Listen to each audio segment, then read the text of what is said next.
আমি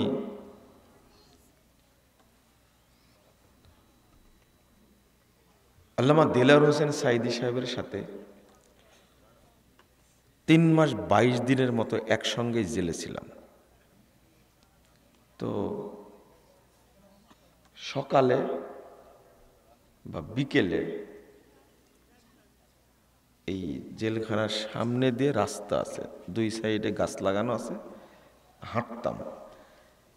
তে মাঝে মাঝেই তিনি হঠাৎ করে ঘুরে দাঁড়া বুকে হাত দিয়ে বলতেন, বাবা আমার জন্য দোয়া করো, আল্লাহ যেন আমার 2 রাকাত নামাজ কবুল করেন। তো আমি বলতাম যে আল্লাহ আপনার সব ইবাদতই কবুল করুক। বলছেন না না না, এত বড় দোয়া চাইনি, 2 রাকাত নামার জন্য আল্লাহ কবুল করে এই দোয়া করো। আমি ঘুরে ওই কথাটাই বলতাম, মানে সালাত যদি 2 রাকাত কবুল হয়ে যায় তাহলে অন্য আমলের জন্য আর দোয়া করা লাগবে না। হাদিস কবিলা মিনহু সাইরু আমালি, যত আমল করেছে সব আমলই অটো কবুল হয়ে যাবে, আর হজ্জের হিসাব হবে না। তো তিনি 2013 সালের 25শে ডিসেম্বর স্বাক্ষরিত একটা পত্র আমার কাছে পাঠাইছিলেন। জাল হাদিসের কবলে রাসূল সাল্লাল্লাহু আলাইহি সাল্লাম সালাত, এই বইটা পড়ে 9 পৃষ্ঠার পত্র লিখেছেন। শিরোনাম দিয়েছেন, ভুল সংশোধনে সফলতা আছে, ব্যর্থতা নেই, লজ্জারও কিছু নেই। এই শিরোনাম এই বাংলাদেশের মানুষকে বোঝানো যাচ্ছে না। এটা শুধু শিরোনাম না, এটা শুধু শিরোনাম না, এটা জাতি পরিবর্তনের স্লোগান একটা। আপনাকে স্বীকার করতেই হবে কথাটা। খুব বড় করে চিঠির উপরে লিখছেন, ভুল সংশোধনে সফলতা আছে, ব্যর্থতা নেই, লজ্জারও কিছু নেই। আপনার কাছে আজকে কিছু মনে হচ্ছে না, কিন্তু এটা শিরোনাম না, এটা হলো স্লোগান। এটা স্লোগান। কেন লিখলেন এটা আপনি কোনোদিন চিন্তা করেছেন? কিন্তু এই চিঠি যখন প্রকাশ পেয়ে গেল, শুনে আপনার ওযু নষ্ট হয়ে গেল, তাই না? নাউযুবিল্লাহ, আস্তাগফিরুল্লাহ, আস্তাগফিরুল্লাহ। আমি তো জেলখানায় যাওয়ার আগেই চিঠি আমার কাছে পাঠাইছেন।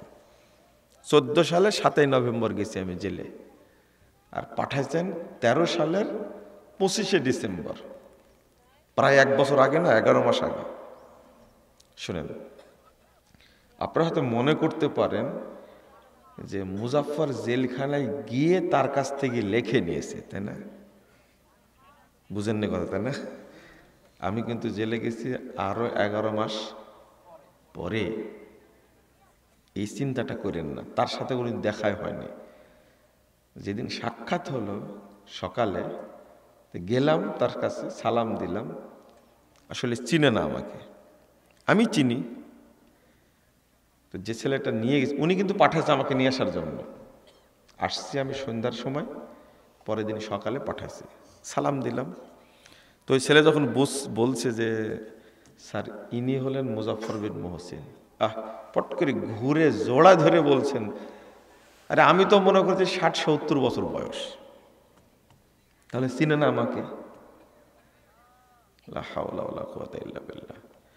কিন্তু আপনি এটা সহ্য করতে পারলেন না কেন? এই শিরোনামটা লিখে কি অন্যায় করেছেন তিনি? আমি এই কথা বলার উদ্দেশ্য কি জানেন? আপনারা আকীদায় ভুল, সংশোধন করেন। কোথায় পালাচ্ছেন? কোথায় দৌড়াচ্ছেন আপনি? এই আকীদা নিয়ে মরবেন, লুকাতে পারবেন না। 4229 নম্বর হাদিস, 4230 নম্বর হাদিস, ইবনু মাজাহ খুলবেন। আল্লাহ নবী সাল্লাল্লাহু আলাইহি ওয়াসাল্লাম বলছেন, ইন্নামা ইউবআসুন নাস আলা নিয়াতিহিম, প্রত্যেককে কিয়ামতের মাঠে উঠানো হবে তার নিয়াতের উপরে। আমার আকীদা আল্লাহ আরশের উপরে আছেন, আপনার আকীদা আল্লাহ সর্বত্র বিরাজমান। দুইজনের আকীদা নিয়ে কিয়ামতের মাঠে উঠবেন, বিচার হবে কি এবার বলেন দেখি। একটা হলো তাওহীদি আকীদা, আর একটা হলো কুফরি আকীদা। আল্লাহ সম্পর্কে হিন্দুরাও আকীদা পোষণ করে, করে না? তো ওদেরটা সঠিক না কেন? ওদেরটা সঠিক না কেন? খ্রিস্টানরাও আকীদা পোষণ করে আল্লাহ সম্পর্কে। খ্রিস্টানরা বলে ঈসা আলাইহিস সালাম আল্লাহর বেটা, আর মরিয়ম হলো আল্লাহর কি? স্ত্রী। নাউজুবিল্লাহ। কেন এটা ভালো আকীদা না এটা? তো ওদেরটা ভুল হলো কেন? ইহুদিরা বলে উজায়ের আল্লাহর বেটা, বলে না? ওদেরটা ঠিক না ভুল? ও, তো আপনারটা, আপনি তো বিশ্বাস করেন আল্লাহ সর্বত্র বিরাজমান, এই নিয়াত নিয়ে উঠতে হবে আপনাকে। আপনার ভিতরে বিশ্বাস আছে, মারা গেলেন,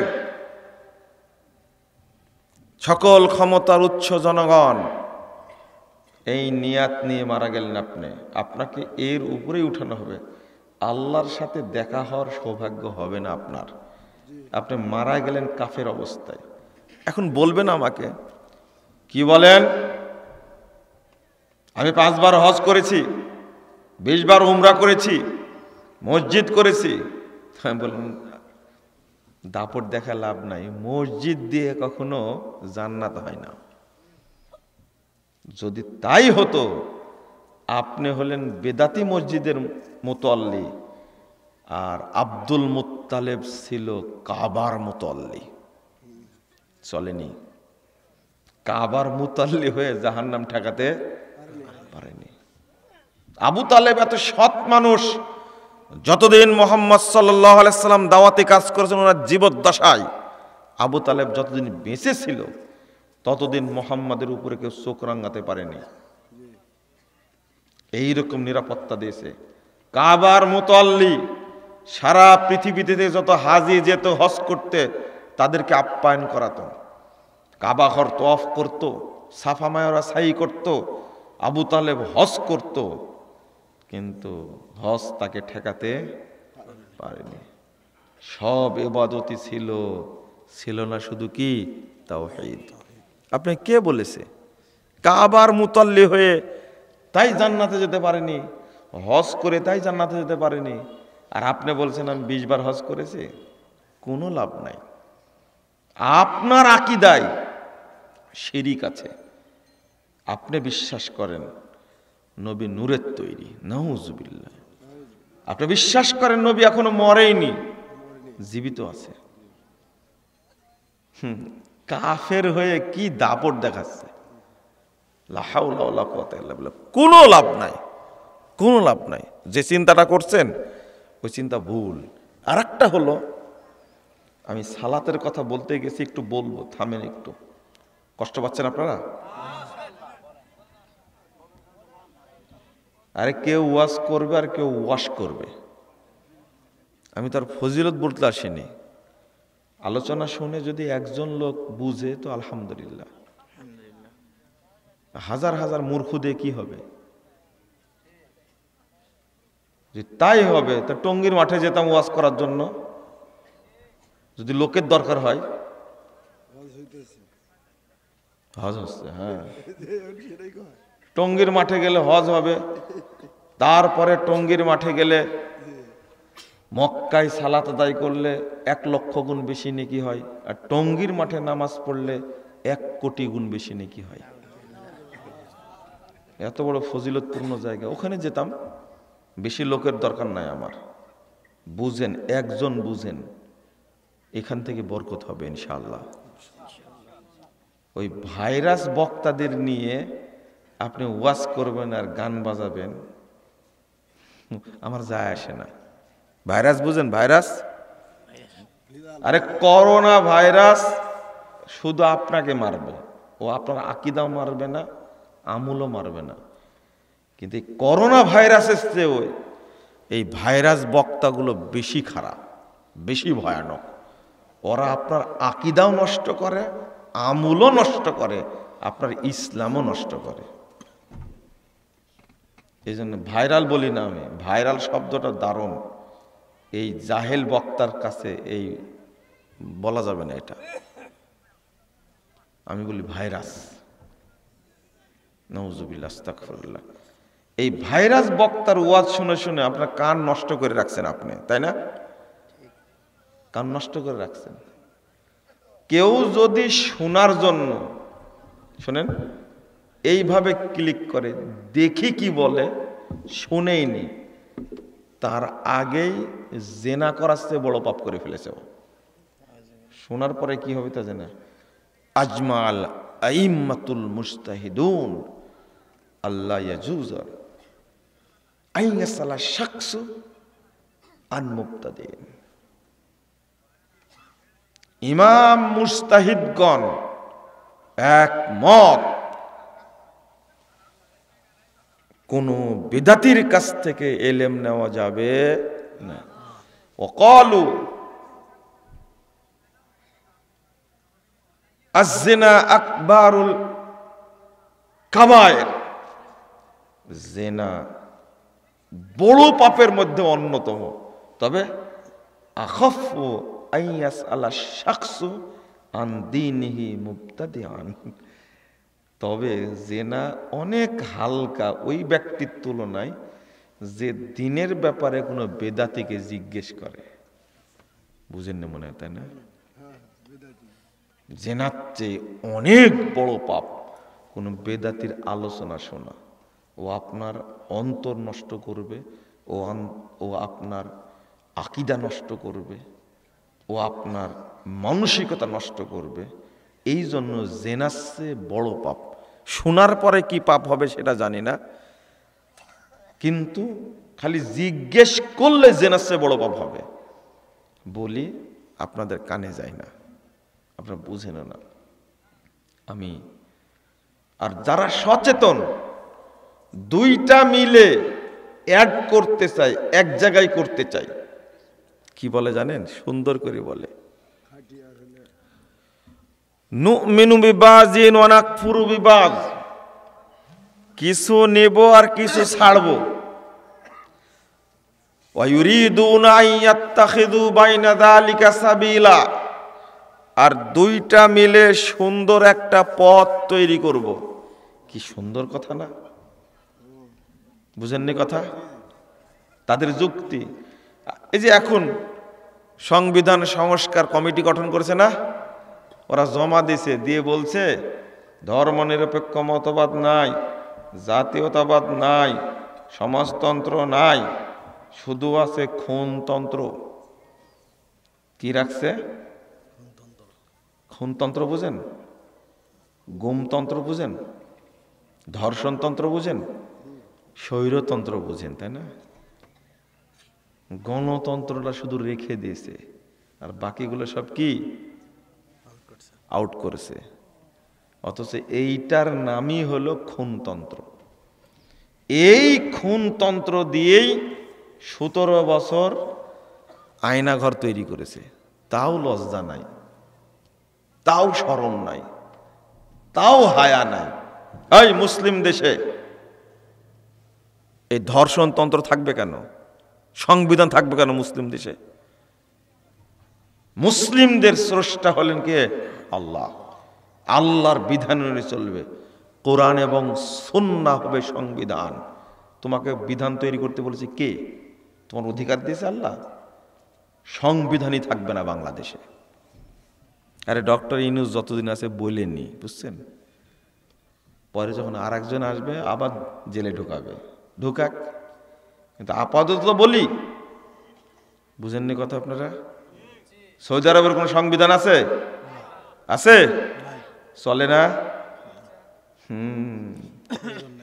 এই আমেরিকার প্রেসিডেন্ট ট্রাম্প বলছে, গতকালকে শিরোনাম পড়েছেন কিনা, সৌদি আরব চাইলেই রাশিয়া ইউক্রেনের যুদ্ধ বন্ধ হয়ে যাবে। জিনি শেখ খান, বুঝেননি কথা? ফোন করেছে মোহাম্মদ বিন সালমানকে, বাইডেন ফোন ধরে বলেছে সময় নাই, পরে কথা হবে। বুঝেননি কথা? যখন ফোন ধরেনি বাইডেন সৌদি আরবে আসলো তেল মারার জন্য। সৌদি আরবের কথা বলছি, সে দেশে কি নাই? সংবিধান নাই। সংবিধান একটাই, কি? কোরআন এবং সুন্নাহ, এই দুইটাই সংবিধান। পাওয়ার কত? ইউক্রেন যুদ্ধ বন্ধ করবে কার পরামর্শে? সৌদি আরবের পরামর্শে। ট্রাম্প বলেছে গতকালকে বিশ্বের মোড়ল। কেন জানেন? ও জানে কি জিনিস। আজকে একটা স্থগিত করেছে একটা আইন, বাইডেনের আইন ট্রাম্প স্থগিত করেছে। এটা যারা সৌদি আরবের রাজনীতি বুঝে তারা চট করে বুঝতে পারবে কেন এটার স্থগিত করেছে। বুঝেননি আপনি, তাই না? সৌদি আরবে কোনো সংবিধান নাই, কি পাওয়ার কত? এই সংবিধানের খেতা বাতিল করেন, দরকার নাই। আমরা কোরআন এবং সুন্নাহ দ্বারা পরিচালিত হব ইনশাআল্লাহ। কথা বুঝেননি? কিন্তু কি করছেন আপনারা? কত চালাক আপনারা! নুমিনু বিবাজ ওয়া নাকফুরু বিবাজ, কিছু নেব আর কিছু ছাড়বো। ওয়া ইউরিদুনা আন ইয়াত্তাখিযু বাইনা যালিকা সাবিলা, সূরা নিসা 150 151 নম্বর আয়াত। দুইটা মিলে খুব সুন্দর একটা পথ তৈরি করব। হুজুরেরাও ঠান্ডা থাকবে, কুকুরেরাও ঠান্ডা থাকবে। বুঝেননি কথা? কেউ চেঁচামেচি করবে না, সুন্দর গতিতে চলবে। শহীদ মিনারে যাবেন, ইবাদত করবেন, কেউ কিছু বলবে না। মাজারে যাবেন, ইবাদত করবেন, কেউ কিছু বলবে না। এমন সুন্দর একটা পথ তৈরি করছে এখন। আল্লাহ বলছেন কি জানেন? উলাইকা হুমুল কাফিরুনা হাক্কা, এরাই হলো অরিজিনাল কাফের। আমার কথা না। উলাইকা হুমুল কাফিরুনা হাক্কা, একবারে ফ্রেশ কাফের এরা। যারা বিধর্মী আল্লাহ তাদেরকে ফ্রেশ কাফের বলেননি। তুমি ইসলামের সাথে মানব রচিত বিধান মিশালে কেন? তোমার খবর আছে। এই অধিকার কে দিল? নাউজুবিল্লাহ, আস্তাগফিরুল্লাহ, আস্তাগফিরুল্লাহ। আল্লাহর কালামের সাথে, আল্লাহর বিধানের সাথে অন্য কিছু অ্যাড করা যাবে? এটাই হলো বড় অপরাধ। কেন মিক্সচার করলে? এটা মিক্সচার করা যাবে না। আল্লাহ বলছেন আল্লাযীনা আমানু বিল বাতিল ওয়া কাফারু বিল্লাহ উলাইকা হুমুল খাসিরুন। স্পষ্ট কথা, 52 নম্বর আয়াত সূরা আনকাবুত। যারা বাতিল জিনিসের প্রতি ঈমান আনবে, জনগণই সকল ক্ষমতার উৎস, এটা কোন ধর্মের কথা? গণতন্ত্র ধর্মের কথা, রাইট? তাহলে আল্লাযীনা কাফারু আল্লাযীনা আমানু বিল বাতিল, এই বাতিল ধর্মের প্রতি ঈমান এনেছে, সে কি হয়ে গেছে? কাফের হয়ে গেছে। আপনি এই আয়াতটা আপনি কোথায় রাখবেন? আরেকটা এইটা বলেই আমি সালাতের দিকে যাব। এটা তো কেউ বলবে না, এই জন্য আমি বলছি। আর আমাকে আপনারা বলেন যে এত কড়া কথা বলার দরকার নাই, তো কখন বলবো? মরার পরে? আপনার চুরি লাগবে, কিছু কিনে দিয়ে যাই। এত ওয়াজ করেন কেন? জেলখানায় ছিলাম, দেখতে গেছিলেন আপনি? শুধু বদনামি করেছেন। এই যে কড়া কথা বলেছে, ঠেলাটা বুঝছে এখন। আহারে, খুব চুলকানি থামাইছেন আপনি, তাই না? লা হাওলা ওয়ালা কুওয়াতা ইল্লা বিল্লাহ। জাকির নায়েক ঘুরে বেড়াচ্ছে দেশে দেশে, যান, উনি দোয়া করেছেন তার জন্য। সমস্ত সম্পদ বাজেয়াপ্ত হয়েছে কসাই মোদি। আল্লাহ মোদিকে ধ্বংস করুক, বলেন আমিন। খুব বুদ্ধিমান আপনি, তাই না?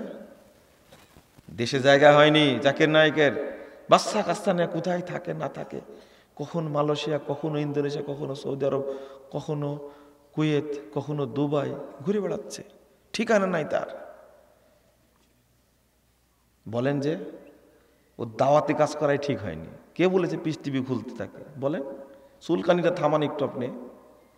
আপনার বুদ্ধি এত বেশি, জাকির নায়কের মতো সচেতন বুদ্ধিমান বর্তমান পৃথিবীতে কেউ নাই। আপনার কাছে ধার নিবে? মাথাটা ছোট। ইবনু তাইমার মতো বুদ্ধিমান কেউ ছিল? পৃথিবীর শ্রেষ্ঠ মুজাদ্দিদ 12 বছর জেল খাটছে, 8 বার জেলে ঢুকাইছে, ছাগলের মতো ঢুকায় আর বের করে। কয় বছর থাকছে? কেন থাকলো? ভাষা খারাপ ছিল, তাই না?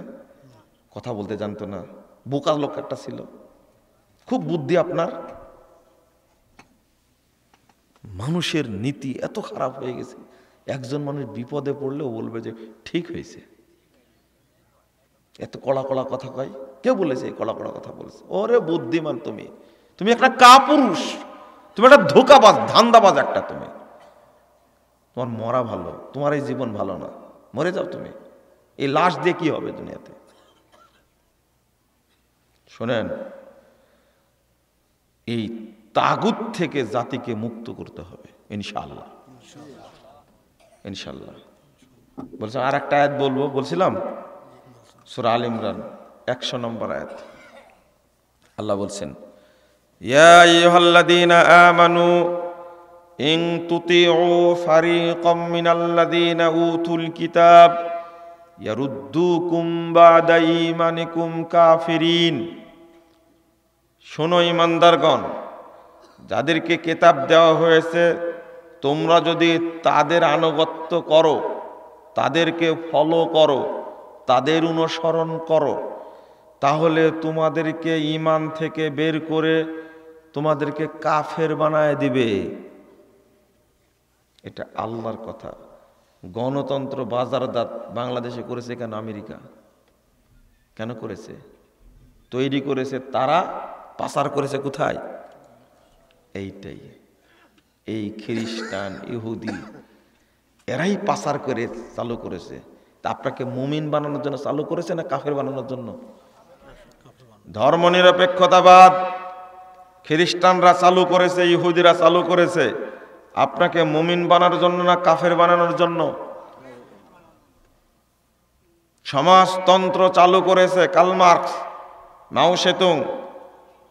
তারা আপনার দেশে চালু করলো কি জন্য? মুমিন বানানোর জন্য, কাফের বানানোর জন্য? বুঝেন না কেন? জাতীয়তাবাদ চালু করেছে বাংলাদেশে, কেন চালু করেছে? মুমিন বানানোর জন্য না কাফের বানানোর জন্য? আল্লাহ কত আগে বলে দিয়েছেন, ইয়ারুদ্দুকুম বা'দা ঈমানিকুম কাফিরিন। আল্লাহ বলছেন তোমাদেরকে তারা মুমিন থেকে কাফের বানায় দেবে। নাউজুবিল্লাহ, আস্তাগফিরুল্লাহ। 31st নাইট কারা চালু করেছে? মুসলিমরা না ইহুদি খ্রিস্টানরা? কেন চালু করলো? আপনি ফলো করছেন কেন? 14ই ফেব্রুয়ারি কারা চালু করেছে? পহেলা বৈশাখ কারা চালু করেছে? বিধর্মীরা চালু করেছে। পহেলা বৈশাখ হিন্দুরা চালু করেছে, ব্রাহ্মণরা চালু করেছে। একটাও মানা যাবে না। আল্লাহ বলছেন, ইয়ারুদ্দুকুম বা'দা ঈমানিকুম কাফিরিন। তোমাদেরকে ওরা মুমিন থেকে বের করে কাফের বানায় দেবে, কাফের বানায় দেবে। ওদের কোনো কৃষ্টি কালচারের অনুসরণ করা যাবে না। আল্লাহ বলছেন, ফাখলাফা মিন বা'দিহিম খালফুন আদাউস সালাহ ওয়াত্তাবাউশ শাহওয়াত ফাসাউফা ইয়ালকাউনা গায়্যা। এরা হলো মরীচিকা অপদার্থ, যারা সালাতকে নষ্ট করে, প্রবৃত্তির অনুসরণ করে, তারা অচিরেই জাহান্নামের তলদেশে নিক্ষিপ্ত হবে। সূরা মারিয়াম 59 নম্বর আয়াত। আমি বোঝাতে চাচ্ছিলাম, সহি সালাত কাকে বলে এইটা তো আমরা বুঝি না। পুরো সালাতটাই শয়তানের আবর্জনা দ্বারা ভর্তি। প্রত্যেকটা আমলের সাথে শয়তান আছে। আল্লাহর নবী মুহাম্মদ সাল্লাল্লাহু আলাইহি সাল্লাম নিজে বলছেন, সহিহ মুসলিমের হাদিস, শয়তান প্রত্যেকটা আমলের সাথে ষড়যন্ত্র করে। আকীদার পরে শ্রেষ্ঠ আমল হলো কি? সালাত। এই সালাতটাই শুদ্ধ করেন আগে, পারেননি কেন? যদি আল্লাহু আকবার বলে সহিহ হাদিসের আলোকে বুখারী মুসলিমে পেলেন, হাদিস দ্বারা প্রমাণ হলো আল্লাহু আকবার বলে হাত বাঁধতে হবে বুকের উপরে। এইটা হাতটা বুকের উপরে বাঁধার জন্য কি জরুরি অবস্থা জারি করা লাগবে? বাঁধেন না কেন? বাঁধেন না কেন? আপনার টার্গেট কি সেটা বুঝতে পারলাম না। সহিহ হাদিস জানলেন, আপনি মানলেন না কেন? সহিহ বুখারী পড়লেন না কেন? আপনি ফাজাইল আমল পড়লেন কেন? মাথাটা পচা রাখলেন কেন? আপনি কে বুঝাবে এটা? আল্লাহ নবী সাল্লাল্লাহু আলাইহি সাল্লাম বলছেন, 631 নম্বর হাদিস সহিহ বুখারীর মধ্যে এসেছে, সল্লু কামা রাআইতুমুনি উসাল্লি। বলেন তো দেখি বাংলাদেশের কোন ভাইরাস বক্তাকে এই হাদিসটা অনুবাদ করতে শুনেছেন?